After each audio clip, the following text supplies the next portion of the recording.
Yes, hi everybody, and welcome to another video. Well then, and a glorious Hobbit day to you, my dear friends. We celebrate the birthdays of the Bagginses, as every year. And I'd like to honor this day by reading out from the Lord of the Rings, but why am I doing that? Also, because the official poster for the War of the Rohirrim just came out today. Of all days. Yeah, I mean, I have covered this many a time.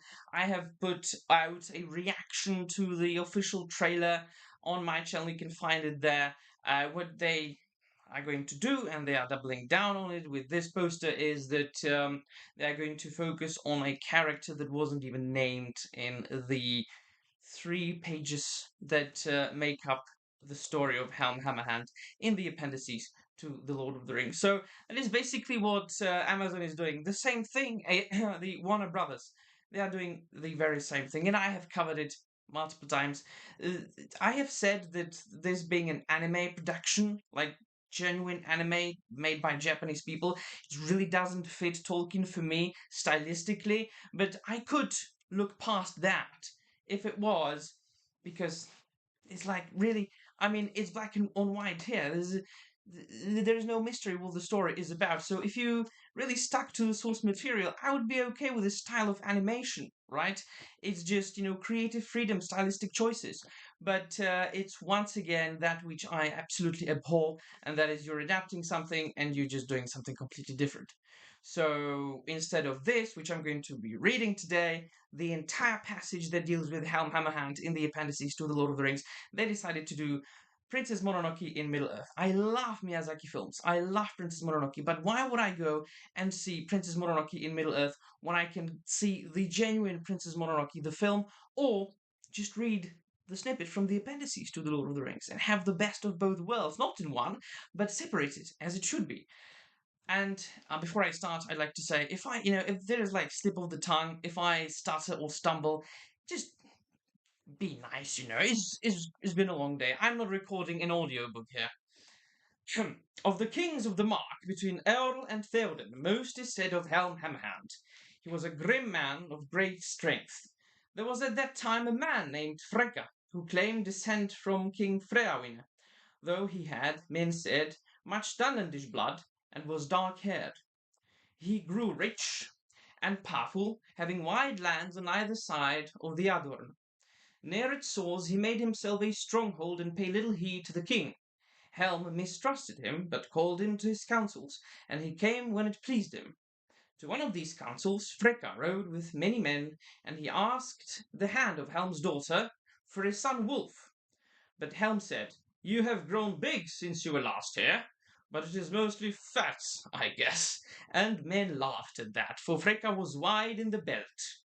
Then Freka fell in a rage and reviled the king, and said this at last: "Old kings that refuse a preferred staff may fall on their knees."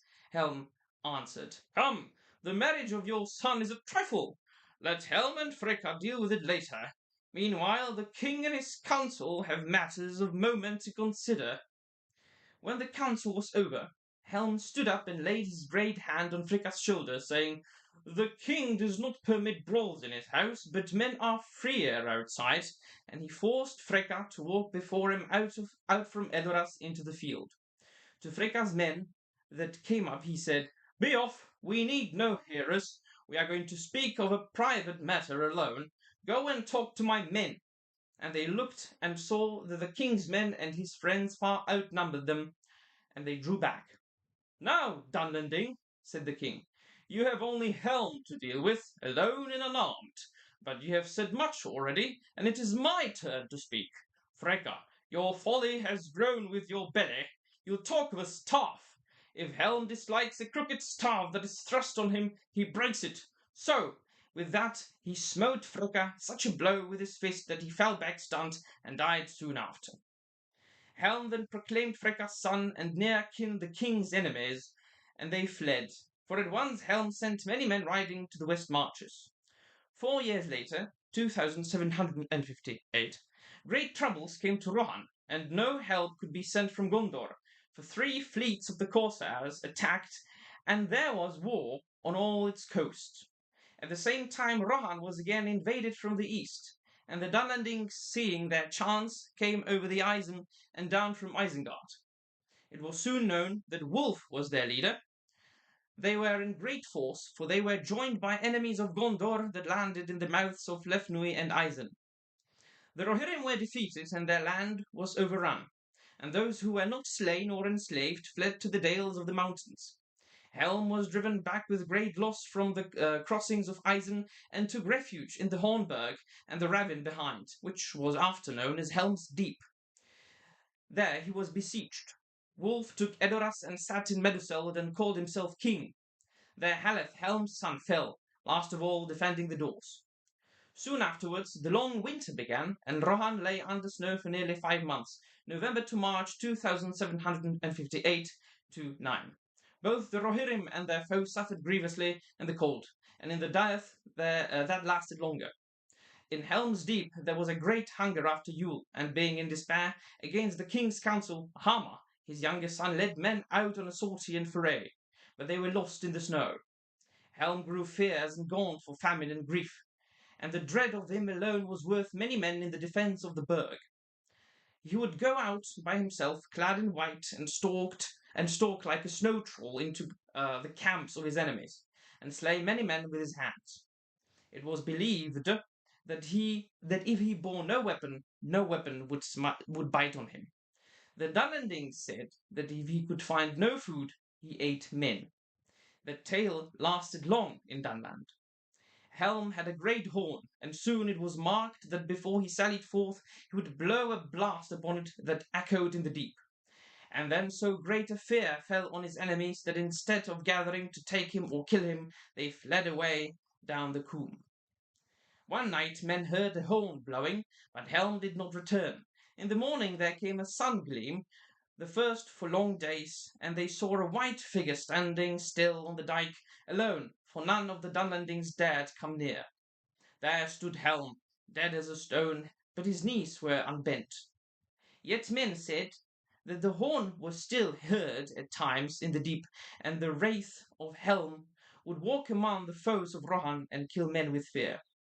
Soon after the winter broke.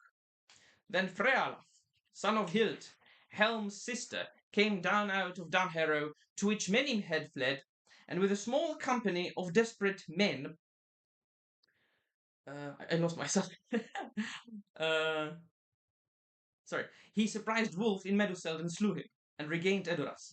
There were great floods after the snows, and the Vale of Antwash became a vast fen.